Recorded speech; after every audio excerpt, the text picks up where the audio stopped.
Welcome to the Misophonia podcast. This is episode 11 of season 3. My name's Adil Ahmad, and I have Misophonia. This week, I have a really, extraordinary and powerful conversation with Matt, a young man who lives just outside of Chicago. Matt is just out of high school, but he's already lived through a lot of darkness and pain brought on by his misophonia, which has had effects on family, friends, school, work, ultimately culminating in a hospitalization last year to treat his mental health. However, our chat is also really inspiring to me because Matt now has close friends that help him, his family supports him, and he's driven to use his pain to help other young people who are also suffering from mental health issues. We even have some good laughs throughout our conversation. I just exchanged messages with Matt last night, and he's excited to get his story out and hopes it helps others who may be suffering in silence. I do want to warn anyone listening that this episode does contain several references to suicide and suicidal thoughts, beginning at around the 15-minute mark. If you or someone you know is having these feelings, just know you can reach out to someone. Or there is a national hotline here in the United States at 800-273-8255. I want to remind everyone that you can book your own interviews for next season, season 4. They will be mostly recorded in March, and you can sign up from the Be a Guest link on the website, misophoniapodcast.com. I'll also have a direct link in the show notes. They happen over Zoom, and you don't need to prepare or anything. They're just very casual, like two friends talking. All right, now here's my conversation with my friend, Matt. Matt, welcome to the podcast. Good to have you here. It's great to be here. People are kind of used to me asking just a simple question up front around, like, where are you located? I'm in Illinois. I'm in Schaumburg. Okay. Is that near Chicago or? Yeah, it's a suburb outside of Chicago, like on the west side. Sweet, yeah. I've talked to a couple people from the area. So what do you do with that out in Schaumburg? At the moment, not a lot. My misophonia hinders me a lot in life and stuff. Mm-hmm. I've been like studying and stuff. I've been like reading into like Andrew Maslow, I believe his name. Mm. I've been like reading books about him. Right now, I'm starting to create a plan to like go into like this like stay at a hotel or like a halfway like home like type of place thing, and like just like spend a month there and to see like how my like symptoms like react to that, like being out of the environment of my house, and because that's where like the main problems are happening for me. Yeah, so just trying to find kind of an isolation spot and kind of like a retreat and just kind of see if things go down. So are you staying at home like with your parents and family and stuff? Yeah, I'm staying with my mom and dad and my I have a younger sister that's yeah, she's 17 and she's going to high school right now, and my brother is 21 and he's going to a college. He's at Carthage in like Wisconsin. Gotcha. Okay. Sounds like, your triggers are how a lot of ours begin. So, kind of with your family, like your first triggers, kind of around when you started to notice it. Yeah, I was like around 7. I remember like the first time like I heard it because it was just so foreign, like the feeling of it, and like I remember that my sister was like eating a wafer, and I just like for some reason it was like painful for me to hear it, and I was just like couldn't believe it, and I was just like Yeah. it was just so like I said foreign. Do you remember the actual the day that you first noticed it, or was it just something that you it started to kind of creep up more and more, and then But it was like the first day. Yeah. Oh, okay. Like that exact. I don't know like the date or anything, but like it was then. Yeah. And so okay, so your sister, and did it start to from that whatever that day was, then did like a bunch of sounds started to bother you, or was it kind of that wafer crunching sound, and then gradually more and more people, more and more triggers? Yeah, it first started off with just the wafer, and then just kept Mm-hmm. on growing and growing and growing to like it was like anyone who ate food, like Mm-hmm. clocks ticking, like mouses clicking, like page flipping, like a ton of Yeah. stuff. Anywhere, like even outside of the house, or mainly kept stayed at home for a while. At first it was like at my house, but then eventually Yeah. just got into school and stuff, and it was Okay. just like Okay. it was like everywhere for me, like no matter what. Yeah. A lot of people have said that obviously the house is big part of it, but they somehow kind of like um high school does get tougher, but somehow like they kind of some people don't notice it too much outside of the house, but it sounds like for you it just really started to kind of like rear its head everywhere. Yeah, yeah, it was really rough for me. It was How were you very starting? hard getting through high school. Oh wow, okay. Yeah, it was. And did you tell teachers about it, or were you like a lot of us just kind of bottling it up?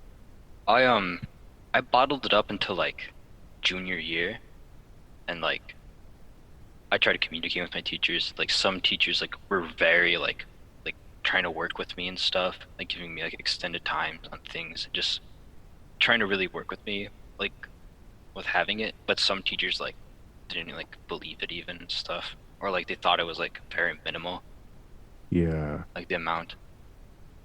So no, nothing consistent. It was just yeah, teacher It by was, it teacher. was a roll of the dice.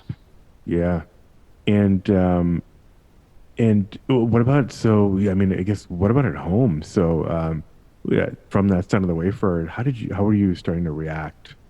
I I was like very scared. Like I would say like for like about like maybe a year, I like didn't tell anyone because I just felt like I was like crazy or like I was like losing my mind or something.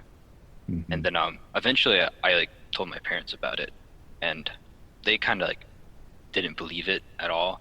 They kind of like thought I was like trying to seek attention because like I was little and stuff. That's what I was assuming. And Hmm. like a lot of my problems got worse because my parents just like they would like force me to eat with them and stuff at the table, and like they just wouldn't think it was bothering me. And like when it would act up and like when I would like break down and like cry, they would usually get angry at me for doing that.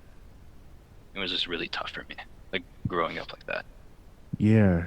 So how did yeah, so you described it as to them, you were describing it as like something hurts, that it's painful. Yeah, Not so much I mean, you weren't even being accusatory necessarily of like somebody's hurting you. It's just it was it was very much, I mean, you're describing like it is. It's a yeah, problem with us. yeah. And it was just being dismissed. Yeah.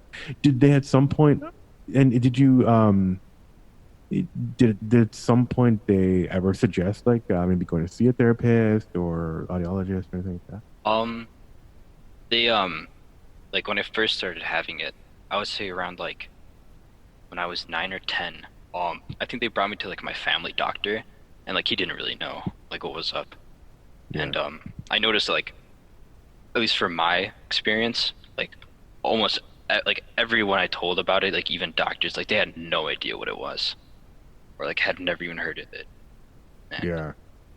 um, they brought me to the doctor, and like he like suggested going to some audiologists, and they just brought me to a bunch of different audiologists, and like they just couldn't pinpoint it and stuff. And it just stopped from there.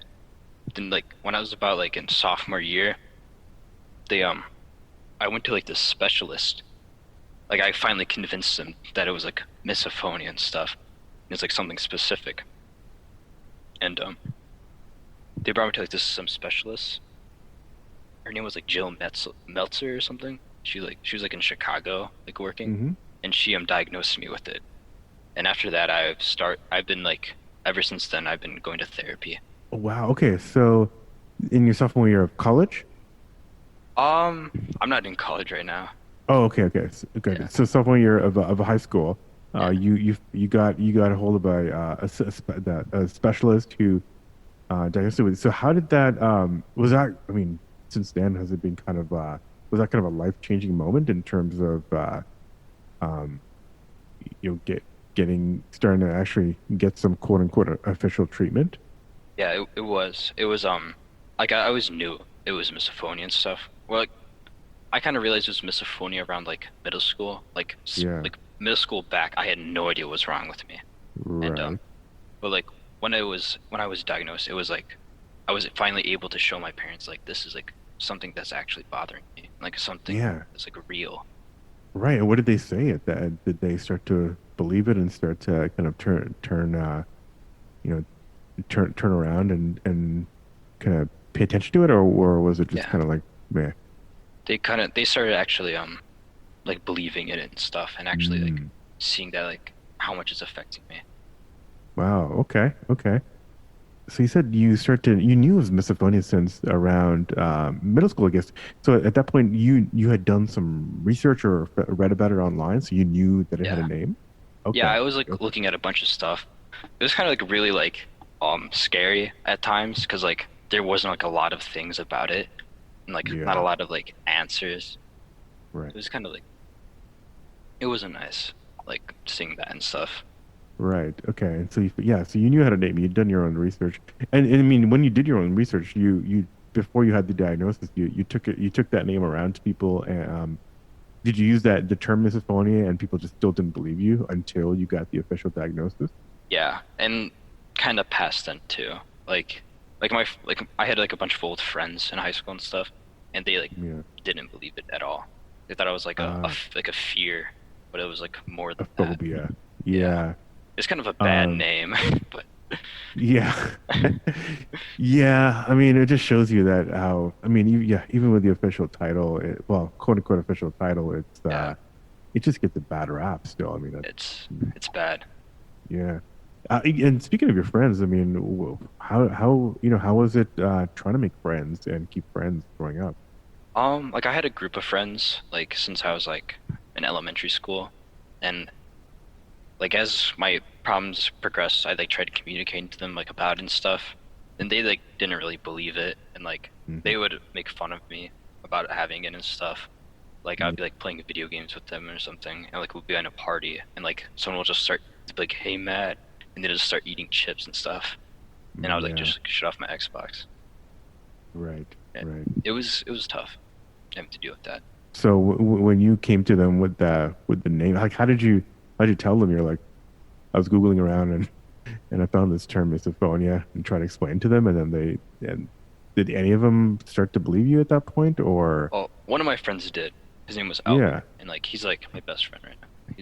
okay, He's a great friend of mine. And all most of them just like said like, "Oh, that's cool, I guess," or like something like that. whatever, Like, dude. yeah, like that's Yeah, interesting. And I'm like, nice. yeah. And but Albert is kind of understanding and is accommodating. And does he help you out at all, like in Oh terms yeah, of like shielding you? Okay. yeah, he's amazing.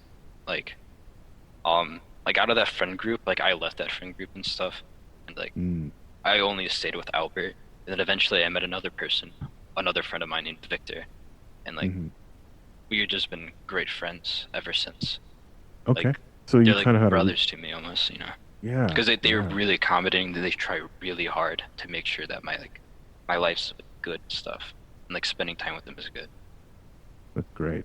I know. And so you had a bit of a reset in terms of friends Yeah. through high school. So and then yes, I guess since the diagnosis and um, getting therapy, how is that has that helped at all? Therapy has helped me tremendously. Okay. Like I suffered from like a lot of suicidal thoughts, like Hmm. with the misophonia and stuff. And I Hmm. remember like when I was like maybe around 9 or like 8, I like I remember like eating cereal one day and like I was just like so scared that my own eating would like start triggering me and stuff. And Yeah. Okay. like I was like I was just very suicidal and it helped me tremendously. Like like I said before, like how high school was really hard for me. Like senior year I was hospitalized and stuff. Like I was Hmm. just like it was really taking a toll on me and stuff. Yeah. Was there? I mean, were there other? Were you suffering from other mental health conditions too? anxiety, Yeah. other issues, or was it primarily misophonia? It was I had like depression, anxiety too. Yeah. And were you seeing therapists for those conditions at all? Yeah, I Or was I noticed that my like depression, anxiety like started before my misophonia and stuff. And like mhm, the therapist I work with, he's like really, really good. And he like works with like all of it with me and stuff. And I noticed that like when I like it like fluctuates the severity of my misophonia, like the symptoms, and mhm. like the more confidence I have in myself, I notice that I can handle it more often, like hearing the noises. Yeah, definitely. As we've heard on the show a lot, like stress is a major factor.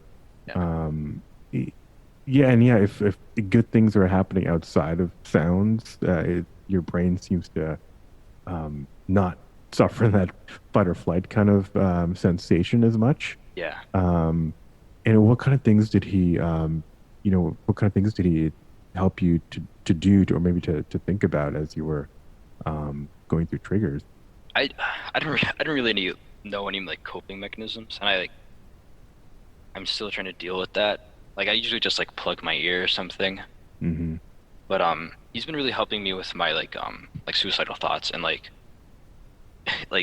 and like accepting like the misophonia is like as much damage it has done. Like if I can Hmm. like get over it and stuff, like I'll be like strong, like insanely strong from it. And Hmm. like dealing with this like pain is sadly the greatest teacher and stuff. And like because like the amount of sorrow you feel from it and stuff, like in return, like the small things, like the good things in life will just be so much better. Yeah, that's really interesting. Yeah. People have said on the podcast, like, as much as misophonia, has been such a problem for them, they kind of um, wouldn't want to necessarily go back and. Well, some people say, yeah, they would. They would want to, get rid of it completely. But some people say, like, it's kind of shaped their personality and helped make them stronger.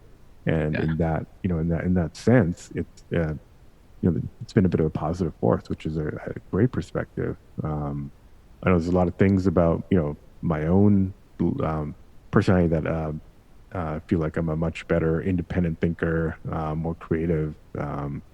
You know, Partly because you know I've I'm very in tune to sounds and yeah, kind of learned how to kind of be on my own.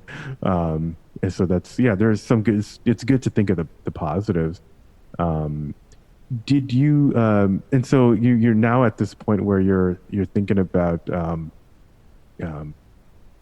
going to kind of going to kind of a retreat. Is that something that your therapist kind of like maybe suggested, or is that kind of an idea that you're pursuing on your own? Me and my therapist came up with the idea, and because I noticed that like just being inside my house just makes it worse and stuff. And like with this retreat, like I'm gonna like cut all communications from like people and stuff. Maybe not like with my mom. I'll have like a very small communication, but I want to like really get my headspace out of it, out of like the environment I am in, and just really focus on myself and see what that can do, and like keep track of it like in a journal.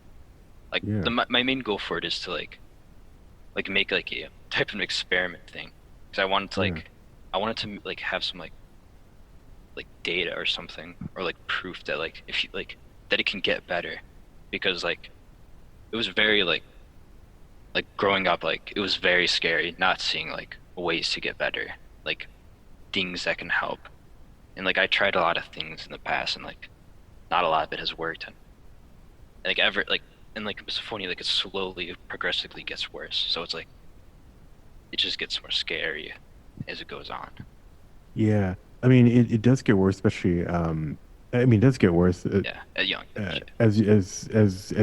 yeah, it gets worse as you get into adulthood. But I will say that everyone I've talked to, while it does get worse, you tend to have more control of your environment. Like I think what you're trying to do right now with this Yeah, experiment, at some point you do kind of live on your own, and you're able to kind of control that environment. Sometimes at work it gets a bit tricky, but you can kind of either work with your work or work in work in a kind of environment like I do working from home where you can be out of an office situation. So what I'm saying is, yeah, it's while the triggers can kind of get worse, you can control your environment more, so that actually in a way can help your brain, as we said before, kind of like relax a little bit. Like you know, it's it's it's like you feel like you have a little bit like having a little bit more control kind of can help you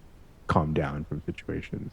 So and what are some of the things that you have tried in the past, like coping mechanisms that you said like didn't work? Um, I tried like what was it called? Like I forgot the name of it. I should have prepared. But when someone would eat in front of you, like in certain times, like see how long you can like handle it or Okay, something. Like because I obviously that think didn't work. yeah, that's exposure therapy that Yeah, yeah. it's come up and yeah, it's not been too effective, at least in terms of the from the people I've talked to on the show. So yeah, there's what about like headphones, earplugs, those kinds of Oh things? yeah. Headphones is like a must for me. Yeah. And I What do you wear? oh, it's like these earbuds I use, they're like some like Sony things. Ah, I Hmm. forgot what they're called, but like they're pretty nice. And I don't know exactly what type of headphones I use, but they're like I have like a very like round head, so I think it's like very specific for headphones I need to get. Okay. Yeah. I mean, do you go into like noise canceling or anything, or it's Oh just yeah. whatever? I just put them. Okay. Yeah. Yeah. Yeah. Well, my earbuds aren't noise canceling, but my headphones are. Gotcha. Gotcha. Okay. So that's a must, like for a lot of us. And I mean, how does that like having a pair of those around? Does that help kind of um you know obviously mask, but also kind of like help put your brain at ease? Like you have some tools Yeah. around. Yeah, it Okay. definitely does. Because at Yeah. least for me, I haven't really like talked to a lot of people who had misophonia and stuff. But like when I would hear noises, like sometimes when I get out of the environment, like those noises will keep still playing in my head, and like I like, sometimes can't get them out. And like headphones are like the best way for me to like get into like a better mind space, just like to stop having it like hurt and stuff. Yeah, so you're talking about the once you get triggered, there's that there's that kind of the post climax, like trying to like recover from that sound, but Yeah, you're so focused on it, and it's hard to get out, even though it's not there anymore. Have you tried to just kind of like maybe just wear headphones around the house, like maybe 24 hours or something, and just kind of see if that can work as a semi isolation experiment? yeah. I usually just wear headphones around the house anyways. I noticed like it really hurts my ears and like earbuds especially like really Oh yeah. mess with it. I need to get like my headphones are like it's a USB plug, so I need to get new ones. There's definitely pros and cons to having something attached to your head at all times and Yeah. having it need power and all that. Yeah, so you want to try this experiment. Have you mentioned that to your parents? Oh yeah, I've been trying to work with them and stuff with that, trying to like, convince them that this is a good Yeah, idea. yeah. And are they thinking it's not a good idea? We're trying to convince you out of it. Yeah, they think I could just like get a job and just like be fine, but like I like I like worked two jobs in the past, and like right now I was in a really bad spot for a while. Hmm. Like like the last job I did was like 2 years ago, and like I was painting schools like over the summer and stuff, Hmm. and like when break time would come, I would just have to sit there and like hear people eat, and like Yeah, eventually just wore me down like completely. yeah. Having lunch with coworkers, yeah, that can be rough. I mean, I will say in most jobs, you have the freedom to, have lunch on your own. Yeah. Um, but if you're in a situation where you can't, I can, I'll obviously see how it's rough. But you can maybe uh, wear earbuds or earplugs.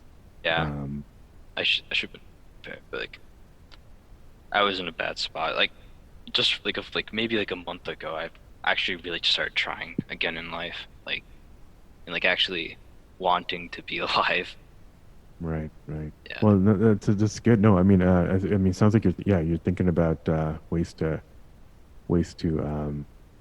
manage, and like I said, yeah, it does get better as you get older and have more control, and this becomes like obviously like major major kind of problem sometimes, and as you can tell by people coming on the podcast, but people are doing all kinds of things and are able to kind of learn to cope, and but also like have that control over kind of what's around you, Yeah. and so that definitely helps. And do you have like maybe I don't know, family members that you can maybe retreat to, or actually I should ask, like how's with holidays coming up, I don't know when this is going to air, like how are other family members in your family, um Um, how's it getting together with them, do they know about it?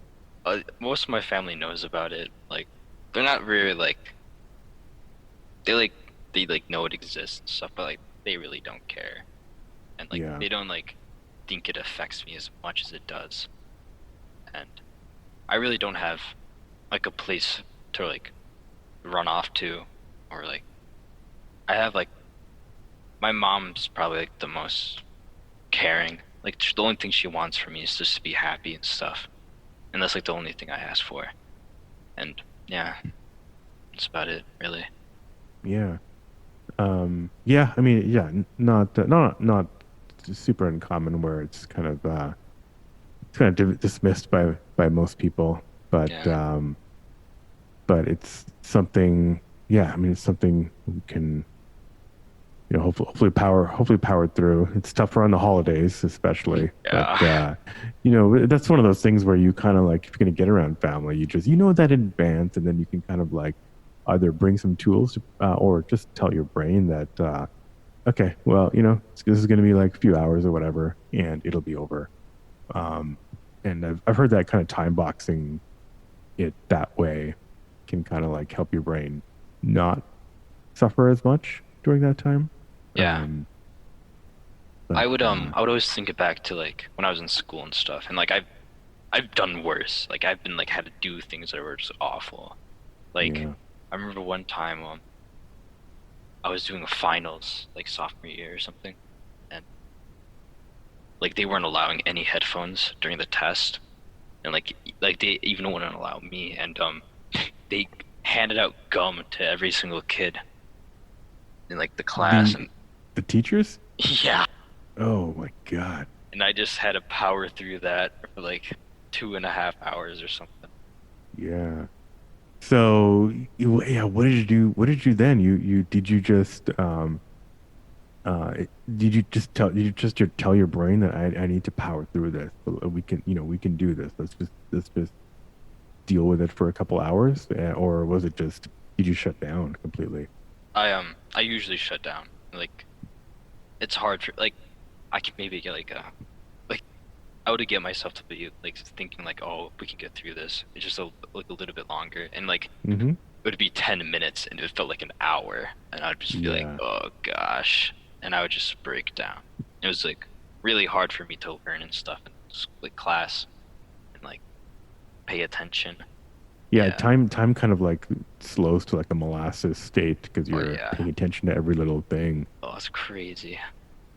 So, I guess probably know the question to this, but did it start to affect your grades? Oh yeah. Yeah.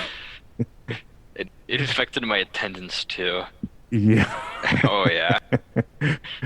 Okay. Okay. Yes. I don't know why I'm laughing, but I guess sometimes we just have to laugh at No, yeah. what. Don't worry. By the way, and maybe this is a weird time to say that humor is actually a good coping mechanism that people have talked about on the show. Oh yeah. And with your couple friends who actually care, I'm sure that they're good about that too, and you guys can have a Oh kind of yeah. a good time. Okay, yeah. So it started to okay, yeah. So grades and attendance. So I'm assuming attendance is just like, oh, I can't deal with a day of triggers anymore. So I'm just not even gonna Yeah. go. What did you do? Did you just kind of like, you know, um, just hang out in the bathroom or just not go to school at all, stay at home, call in sick? I would How did you explain that? I would like sit in Go my to Paris bathroom. or go to a My museum? parents were angry at me for always skipping and stuff. So I would go in Yeah, the bathroom and be like, "Oh, I have diarrhea" or something really dumb. yeah, classic. And I would just hide. I got in, like a really bad habit with it. Yeah. So you wouldn't even leave the house. You would just tell your parents that, you were just super sick and you can't leave. Yeah. Yeah. Or just tell them straight up like I'm not going. And they'll be like, "I'm not calling you in." And I'll be like, "Whatever." And I would just go upstairs. Gotcha.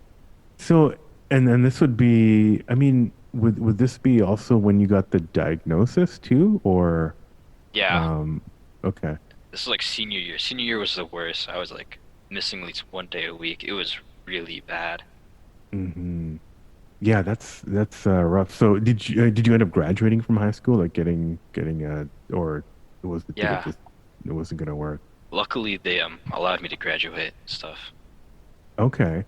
And was it partly in consideration of maybe the miso being Yeah, a it was factor? definitely that because I was like Yeah. hospitalized senior year, so they're like, okay, Okay. definitely this is real. Yeah. Wow. Okay. Do you? I don't know if you want to talk a little bit about the hospitalization, but was it? I mean, was it miso related? Like was that the cause of it in a Um, way? I was just my therapist noticed I was just getting worse and worse and worse, and Okay. like I said before, I was like very suicidal and stuff, Yeah. and I was like I really didn't think I would like live past senior year, and Yeah. eventually just my therapist just forced me to go one session, and like I was like when I was there I told them about the misophonia and stuff, and they put me in the chronic problems group, and Mm. it was just rough. Were you using any I don't know, were you using any substances or anything? Like how did you think that you were not going to survive? Were you maybe abusing something or um Um, like the suicidal thoughts started like when I was like a kid and stuff, and like yeah, they were getting worse and worse and worse. And then, like sophomore year of like high school, um, I started using substances. I started using like smoking marijuana, and yeah, like I got into like a bad habit with it. And like the thing is like I like when I first started, like I knew it was a bad decision, but like it did help my symptoms, but like it might have like exacerbated my suicidal thoughts. hmm, But like in the mindset of someone who's suicidal, like they think the only way to get help, like the best way, is to die and stuff, and like someone with the suicidal like ideations and thoughts, like they'll do they'll do everything to like get themselves to that like position, like all the bad decisions, all the worst ideas, and like yeah, gotcha. So you thought that something was going to happen in senior year that would uh that would cause it to be over. That's kind of the depths to where it got. yeah, Yeah. But okay, but yeah, I mean you got past it. You yeah, yeah. and yeah, you're here, you graduated from high school. I'm Um quite lucky, actually, yeah. the way I view how my life turned out. So Yeah, even yeah. though No, like yeah, absolutely. Absolutely. And yeah, I mean obviously you had some issues with work. But so you said like in the past month you've been kind of you know trying again. And other than kind of trying to maybe looking at isolation, like what are some of the things what are some of the plans that you have like in terms of maybe work or anything else that you want to do? I'm like really into like psychology and stuff. I like really want to go into therapy, and like Mhm. I want to get myself into the position of like advocating, and like I I still need to get myself to do it and like figure out a good way to do it. And I like my I always enjoyed helping people. Like to me, like the greatest joy in life is to like make someone smile. Like drive to like help people. Like it got like it grew a lot because one of my old friends, like a close friend of mine actually, he like killed himself in like a car crash and like junior year. And Intentionally? yeah, Okay. it was really rough on me because he really helped me out in middle school. Like he was the type of guy like to talk to anyone, no matter who they are, and just Hmm. make people like comfortable. And he was such a nice person. And like every day I think about him. And when I was like at his funeral, when I was like looking at him, like in the casket, like I vowed that like I'll live for him and stuff. And like Mm, I'll yeah. like try my hardest to make other people like not have his fate. Yeah. That's a yeah, it's a powerful reminder that Yeah. your friend there. So you want to take that as part of the inspiration to help people, maybe be a therapist. That's great. I mean, I'm sure there's lots of ways to kind of get into that Yeah. through college. Oh, well, through like community college, even. Yeah. Um, Like advocating and stuff, like just yeah, like volunteering. I've been like trying to really think about that. I've been looking at options. yeah. What kind of things are you looking at? Like miso related, particular, or just in general? Just in general. Like Yeah. when I went to the hospital it was very life changing for me. Like seeing like how many people my age were suffering, like the Hmm. amount of people going in and out. It was like very alarming to me. And like more and more kids have been dealing with depression, anxiety, and like suicidal thoughts. And it's like Gotcha.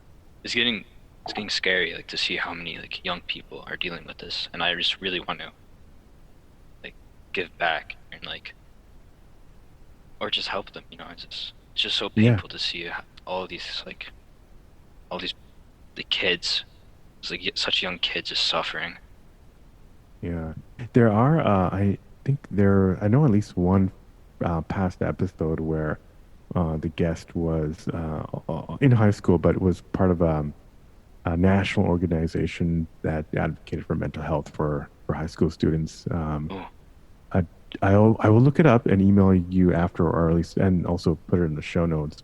oh, thank you so But much. that would be interesting because I know she volunteers, and I can connect you with her. Oh, And that'd maybe be that amazing if you did that for me. Yeah, yeah. Oh, of course.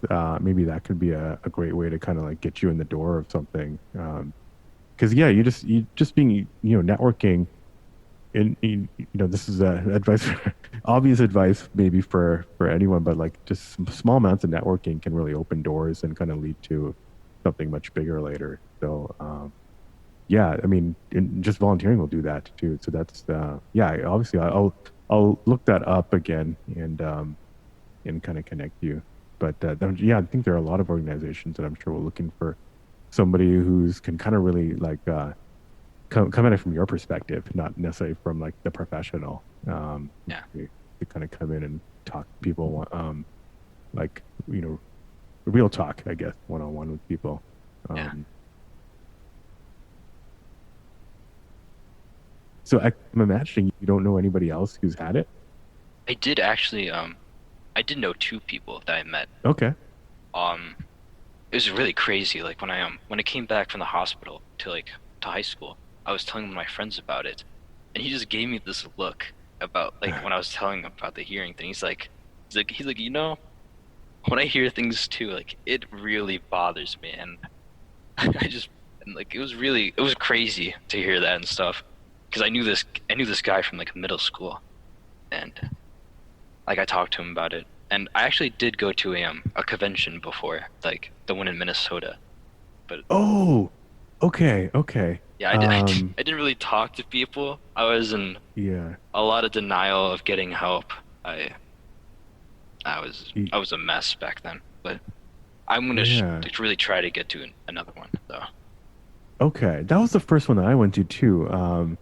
And honestly, your voice kind of sounds familiar. Maybe you weren't saying anything, but or maybe. Yeah, I mean, honestly, I've talked to a bunch of people who've been there, and it's everyone was kind of like it was a surreal. I mean, it is a surreal experience. Oh, You've been it there. really is. Yeah, yeah, okay. Well, that's good. I mean, well, how did that feel going to one of those? It was.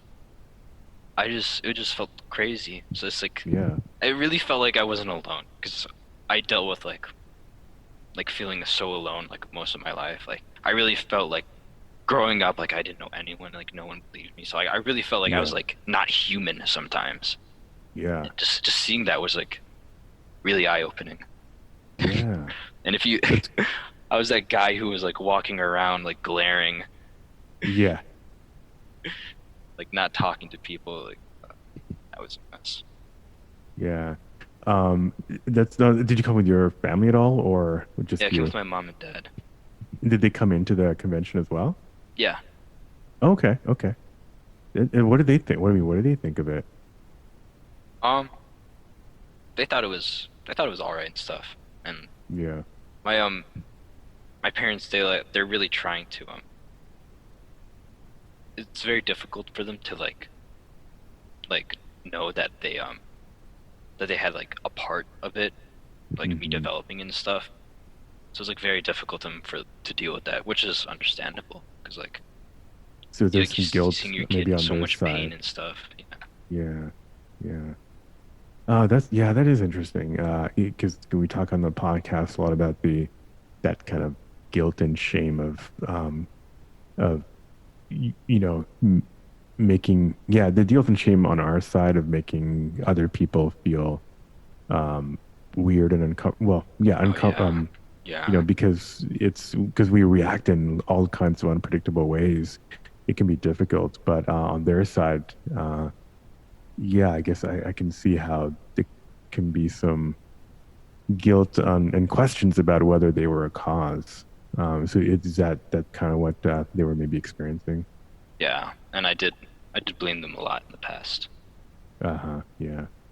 And Um, personally, like I think like the worst thing with misophonia is like the people who don't believe it, they like it doesn't bother them at all that you deal with it. But the people who love you and care about you, like they suffer with you, and it's just so painful to have to see them suffer with you.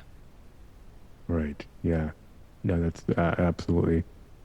Um, did have they kind of if they kind of worked with therapists as well, maybe like family therapists to kind of to talk about that, or is Oh it yeah, we did try family therapy, but like yeah. my parents are like hard set that they like had nothing to do with it, and like Okay. yeah, Okay. Well, at least qu- answer problem solved on their side. I guess they're yeah, no longer feeling any guilt. But was there a moment when they did question it, or was it like deep. always just stubborn? I feel Yeah. like deep down they feel guilty about it, but it's just hard to say it out Okay. loud and accept it. And Yeah.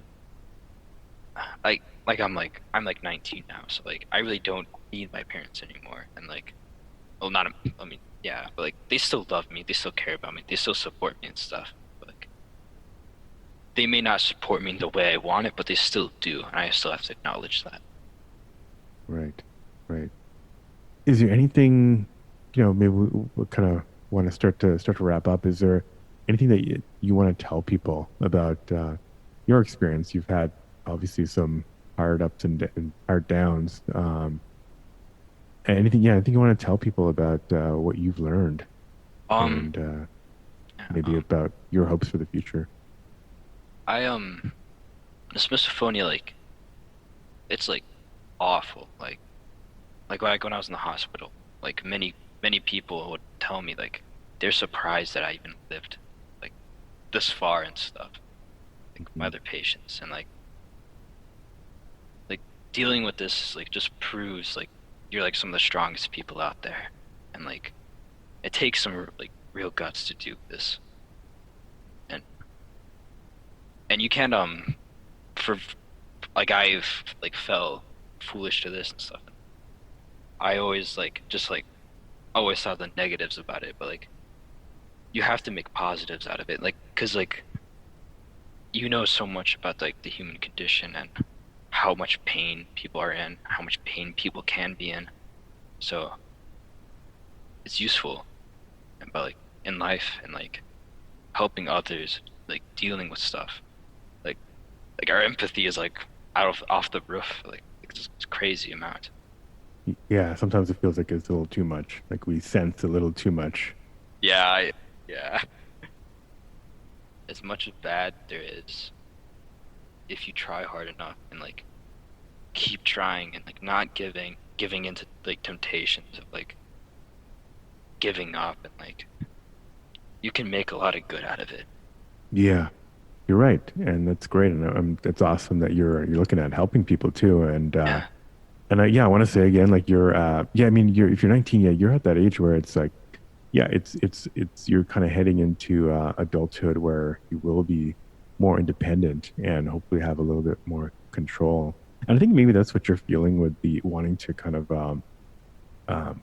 try this isolation experiment is actually maybe just a step to um, having your own place, having your own work, and just kind of seeing how that goes. I hope maybe not that school painting job where you had to sit with everybody at lunch. There are Yeah. definitely other ways to kind of other things to do and other ways to spend your lunch. But Yeah. yeah, I think there's a lot of doors you can go through, and I think your point about this makes us, look at how this makes you stronger is a great one. It's a great lesson. Yeah. And pain's sadly the greatest teacher. So Right, right. Um, but yeah, it does get better, and yeah, and I hope everyone takes that lesson away from this show is that there are people from everywhere with all kinds of different backgrounds, and we do make it together, and there's a community out there, and so yeah. I'll introduce you to some people. You've known some people in the past, but yeah, it's just great to talk to other misophones and just kind of talk about our common struggles, but then also joking about it as we've done is all is it's a great way to kind of like get some perspective on which I think is super important.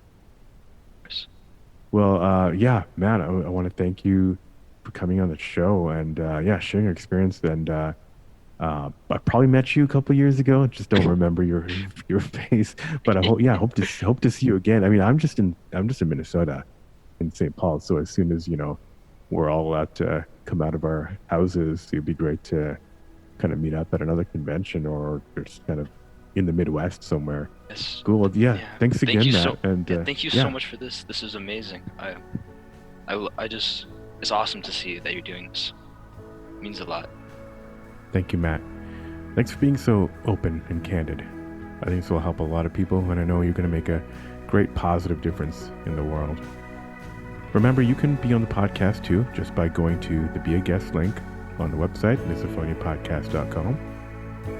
If you're enjoying the shows, hit the 5-star reviews on Apple Podcasts to help other people see it in their recommendations. Otherwise, hit me up on Instagram or Facebook at Misophonia Podcast or Twitter at Misophonia Show. Music, as always, is by Moby. And until next week, wishing you peace and quiet.